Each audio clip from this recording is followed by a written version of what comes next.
La brujería es real. Historia en la ciudad de Quito. La historia que voy a relatar me fue contada por una vecina de la familia involucrada, quien, aunque reacia a hablar del tema, compartió conmigo lo que sucedió en una casa en las afueras de Quito. Durante años, las tragedias que marcaron a esta familia quedaron envueltas en misterio y rumores.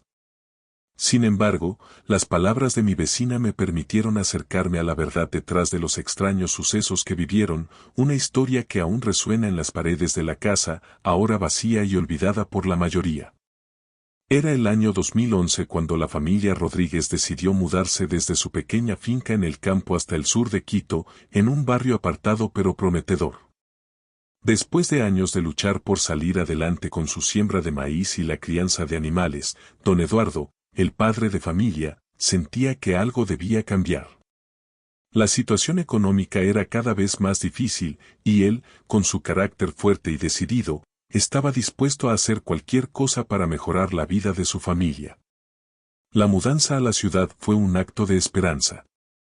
El trabajo en la finca ya no daba frutos, y el campo, aunque hermoso, ya no era suficiente para alimentar a su esposa, Beatriz, y a sus dos hijos, Juan y Gabriela, quienes ya estaban en edad de estudiar. Quito les ofrecía oportunidades.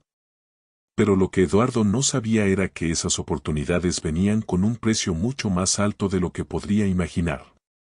Al principio, la vida en la ciudad le sonrió. Encontraron una casa sencilla en el barrio de San Bartolo, una zona rural pero accesible, con muchos terrenos vacíos y otras familias como la suya. Durante los primeros meses, todo parecía mejorar. Eduardo consiguió trabajo en la construcción, mientras que Beatriz ayudaba a una vecina en la cocina. La vida, aunque modesta, parecía estar tomando el rumbo que ellos habían soñado. Sin embargo, esa tranquilidad duró poco.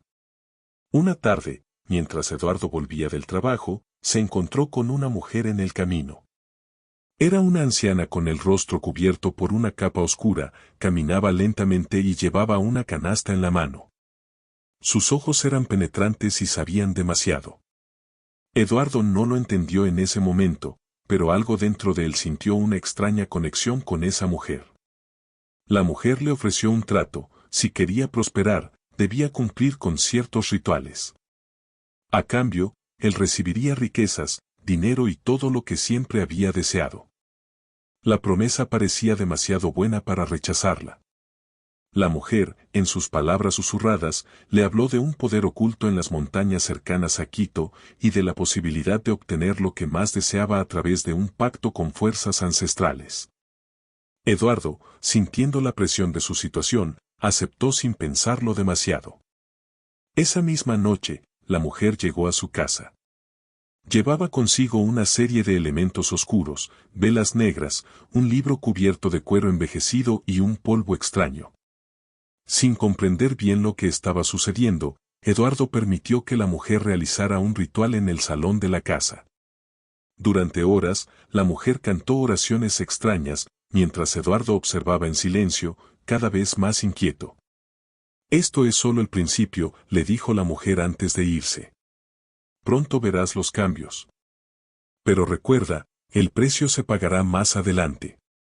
Al principio, nada parecía fuera de lo común. La vida en la casa de San Bartolo siguió su curso normal. Sin embargo, pronto las cosas comenzaron a cambiar. Eduardo consiguió un trabajo mejor remunerado, Beatriz empezó a recibir propuestas de negocios, y en poco tiempo pudieron mudarse a una casa más grande. Parecía que la suerte finalmente les había sonreído. Pero las primeras señales de que algo no iba bien comenzaron a aparecer. Unas noches después del ritual, Beatriz encontró una pequeña figura de cerámica en el jardín, justo al lado de la puerta principal. Era una figura que nunca había visto antes. Estaba rota, como si alguien la hubiera lanzado con fuerza.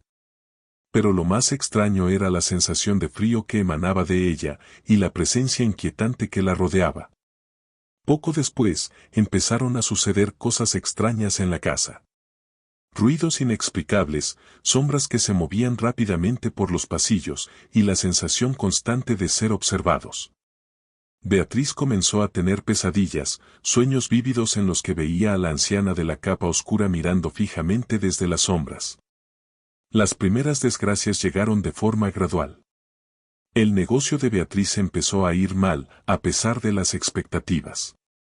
Los clientes dejaron de aparecer, y los pedidos que antes se cumplían sin problemas comenzaron a retrasarse. Aunque al principio creyeron que era solo mala suerte, pronto la familia se dio cuenta de que algo más estaba sucediendo. Juan, el hijo mayor, comenzó a sufrir de extraños dolores en su pecho, dolores que lo dejaban inmóvil durante horas. Las visitas al médico no lograban encontrar una causa, y el niño, una vez lleno de vida, se fue apagando poco a poco. La tensión en la familia aumentaba, y Beatriz, preocupada, comenzó a buscar respuestas. Una tarde, Beatriz fue a la iglesia local en busca de consuelo. Mientras rezaba, una mujer se le acercó.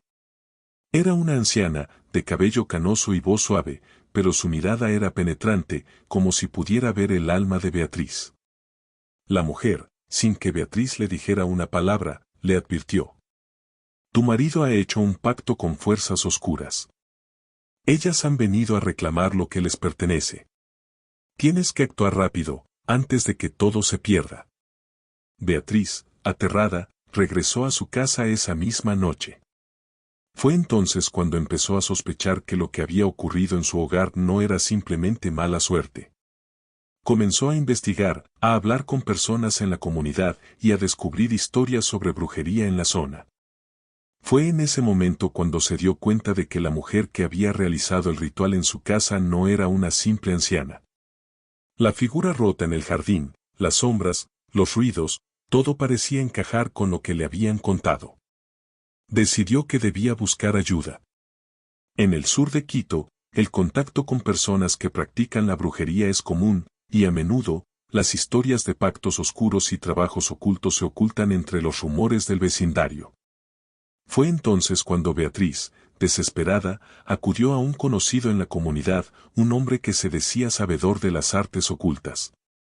El hombre, al escuchar su historia, le advirtió que el pacto de Eduardo había sido sellado con una fuerza poderosa y que romperlo no sería fácil. La única forma de hacerlo era mediante un ritual aún más fuerte, uno que requería sacrificar algo valioso.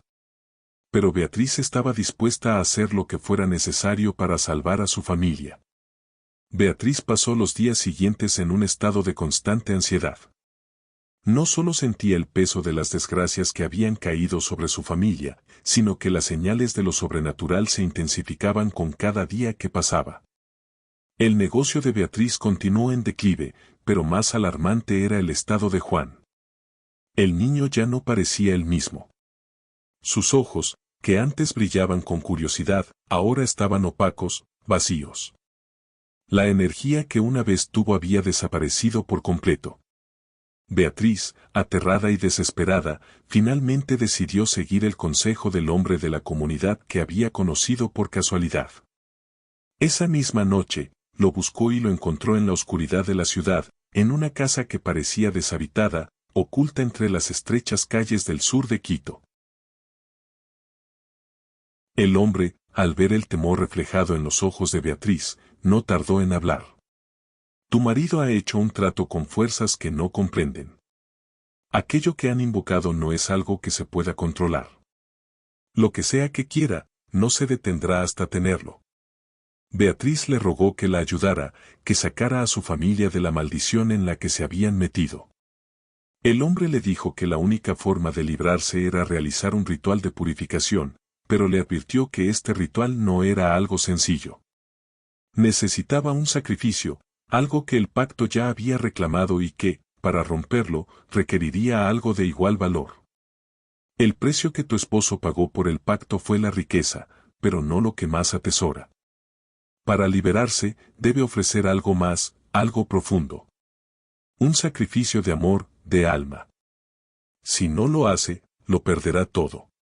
Beatriz regresó a su casa esa misma noche con un sentimiento de creciente terror.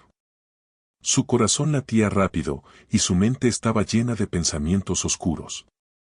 ¿Qué podría ser tan valioso para Eduardo que pudiera salvar a su familia?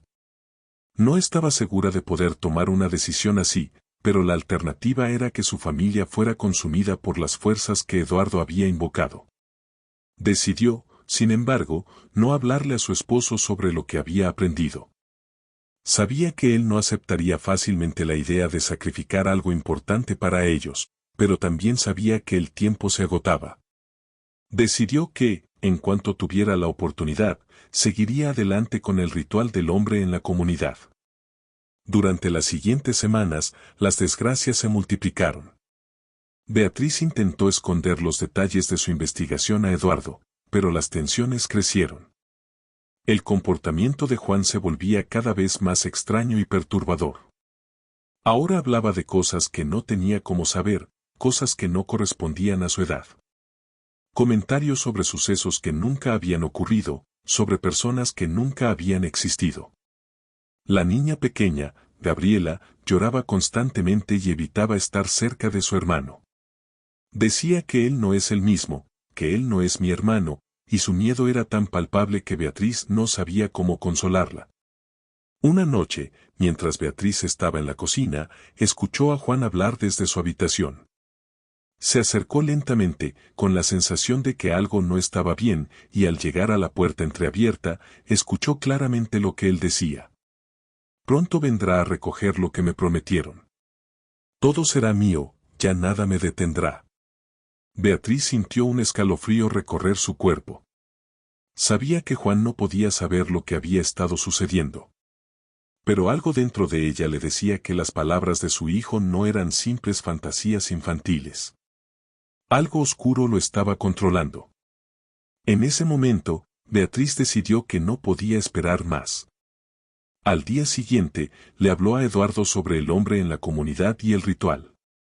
Él, al principio, se mostró escéptico, pero el miedo que había estado rondando por su familia había comenzado a calar hondo en él también.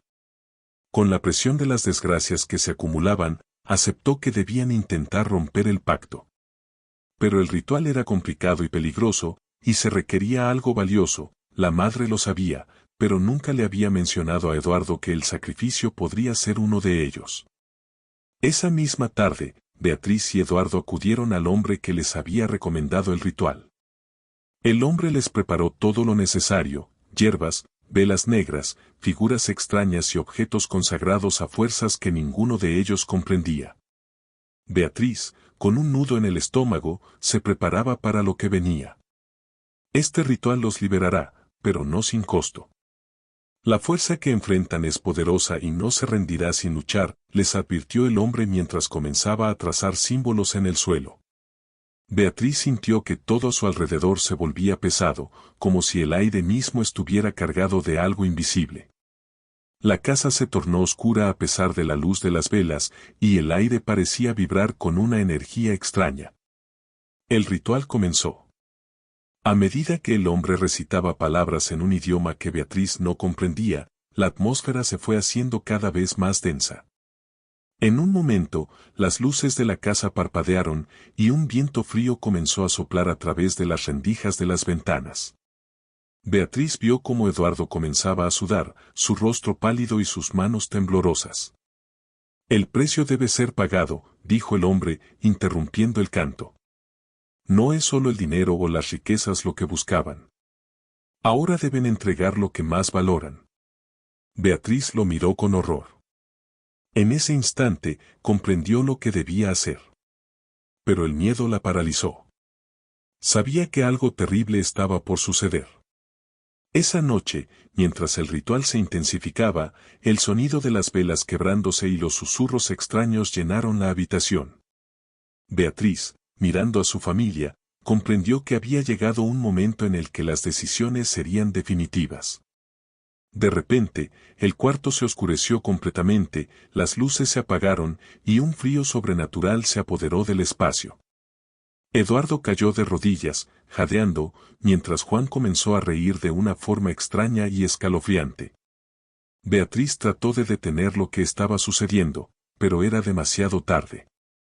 Algo había despertado en la casa, algo mucho más grande de lo que nunca habrían imaginado. Beatriz intentó acercarse a su hijo, pero una fuerza invisible parecía detenerla. El aire estaba denso, como si el mismo espacio alrededor de ellos se hubiera vuelto un lugar ajeno, donde nada tenía lógica. La risa de Juan se volvió más fuerte, y el rostro de Eduardo, entre sudores fríos, mostraba una expresión de desesperación, como si su alma estuviera siendo arrancada de su cuerpo. Y Juan, deja de hacer eso, gritó Beatriz, pero su hijo solo se rió más, sus ojos brillando con una intensidad que no podía ser humana. El hombre que había preparado el ritual observaba en silencio, con una mirada preocupada. Sus palabras, antes seguras, ahora eran vacilantes. No es el sacrificio correcto, no lo es. Su rostro reflejaba un temor palpable. La situación estaba fuera de control. Beatriz sintió el peso de su decisión aplastarla, pero no podía retroceder. Todo lo que había pasado hasta ahora le había mostrado que ya no había vuelta atrás. De repente, un ruido sordo resonó en las paredes. Beatriz miró hacia la puerta, y vio cómo la sombra en el umbral parecía moverse, como si fuera una entidad tangible. No era una sombra común, sino una forma que cambiaba y se estiraba, como si no perteneciera a este mundo.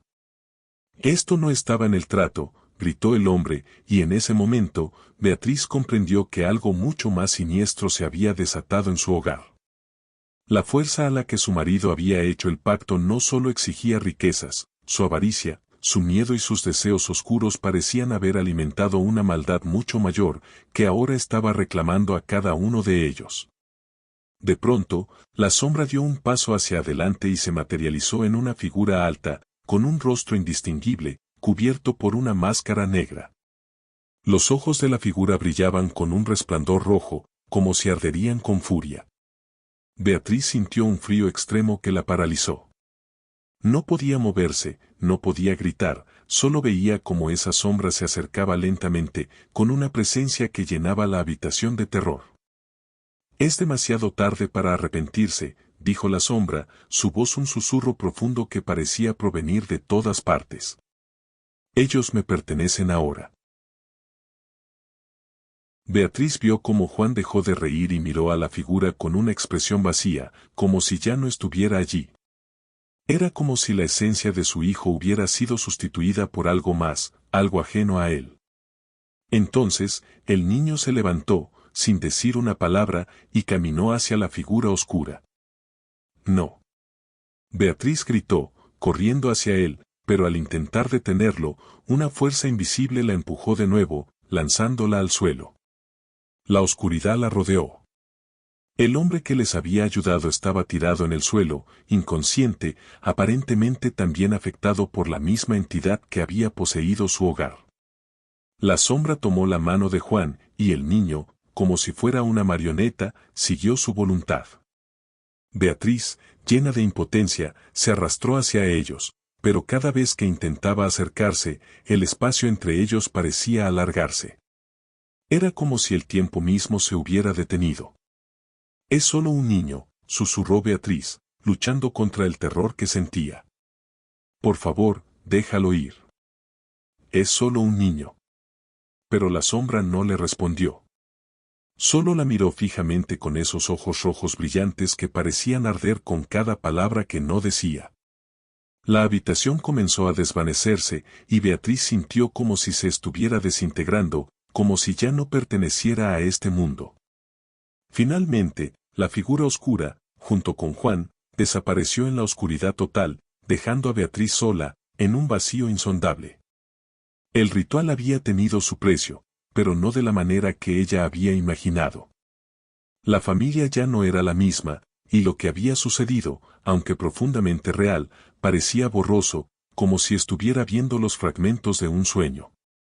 Cuando Beatriz despertó, se encontraba en su casa, en el mismo lugar donde todo había comenzado. La luz de la mañana entraba por las ventanas rotas, y el aire estaba denso, pero la sensación de miedo ya no la dominaba como antes. Algo había cambiado, pero no podía ponerle un nombre. Se levantó lentamente, su cuerpo dolorido, y se acercó a la habitación de Juan. Pero al abrir la puerta, vio que todo estaba en silencio. No había risa, ni murmullos. Solo una quietud incómoda. El niño estaba en su cama, mirando al techo con una expresión vacía. Juan, susurró Beatriz, su voz quebrada. ¿Qué pasó? El niño no respondió. Solo la miró, y por un breve momento, Beatriz vio algo en sus ojos que no podía identificar. Algo que no pertenecía a él. Un vacío profundo, un abismo que parecía haber absorbido su alma. Fue entonces cuando recordó las palabras del hombre en la comunidad, sobre la entidad que había venido para reclamar lo que le habían prometido. Beatriz no sabía si había logrado liberarse del pacto o si, por el contrario, el precio solo había sido trasladado a otro lugar. En ese instante, se dio cuenta de que el mal nunca se había ido. Solo se había escondido. La casa parecía igual, pero algo había cambiado para siempre. El miedo había tomado una forma distinta. Ya no era algo que se veía, sino algo que se sentía en el aire, en las paredes, en las sombras que se deslizaban por la casa. El sacrificio había sido hecho, pero Beatriz nunca entendió si realmente había valido la pena. Todo lo que había ganado parecía no tener ningún valor frente a lo que había perdido. Mientras miraba a su hijo, algo dentro de ella le dijo que no estaba completamente a salvo, y que, en algún lugar, aún había un precio por pagar. Beatriz y su familia continuaron viviendo en la casa, pero el terror nunca desapareció del todo. Aunque las desgracias externas parecían haberse detenido, la atmósfera pesada y opresiva seguía ahí, esperando, acechando en las esquinas. Nadie habló nunca más de lo sucedido, pero los susurros continuaron en los pasillos oscuros, y las sombras aún se movían en las noches sin luna. El pacto con lo oculto había marcado a todos, y aunque las vidas continuaron, la marca de la oscuridad nunca se borró. En el corazón de Beatriz siempre quedó la sensación de que algo había quedado atrás, algo que no podían ver, pero que estaba esperando en la penumbra. Los meses pasaron, pero la paz en la casa nunca volvió a ser lo mismo. La familia intentó adaptarse a la nueva normalidad, si es que eso se podía llamar normalidad. Beatriz miraba a Juan todos los días, y aunque el niño parecía seguir siendo el mismo, había algo profundamente inquietante en él. Ya no reía ni jugaba como antes, su rostro permanecía vacío, casi inexpresivo, como si su alma hubiera quedado atrapada entre dos mundos. En las noches, Beatriz escuchaba susurros provenientes de su habitación. A veces, la puerta se cerraba sola, o encontraba objetos fuera de lugar sin explicación alguna.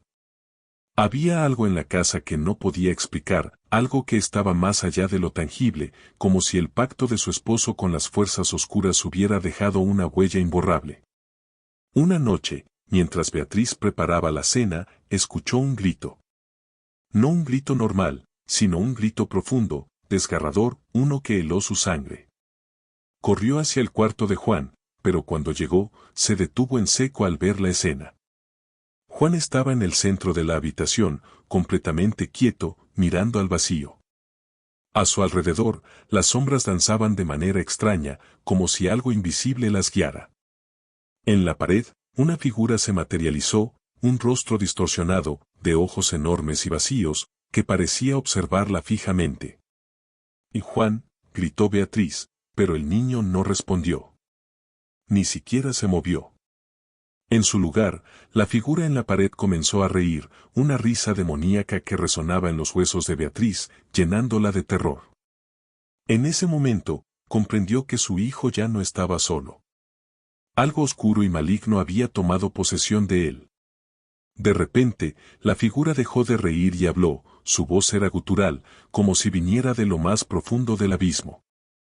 Él es mío ahora, y tú también lo serás. El aire se volvió espeso y caliente, y Beatriz sintió que la habitación comenzaba a girar a su alrededor. El miedo la paralizó, y en ese momento, supo que el pacto no solo había sido con el mal, sino con una fuerza mucho mayor, algo antiguo y destructivo. Juan levantó la cabeza lentamente, y sus ojos, que antes eran vacíos, ahora brillaban con una intensidad roja, casi sobrenatural. La figura en la pared desapareció, pero el niño comenzó a caminar hacia ella, sin ninguna expresión en su rostro. «Juan, por favor», susurró Beatriz, con lágrimas en los ojos, pero el niño no la escuchaba. Estaba en otro lugar, en otro estado, totalmente ajeno a lo que sucedía a su alrededor. De repente, el niño se detuvo y un aire gélido envolvió toda la habitación.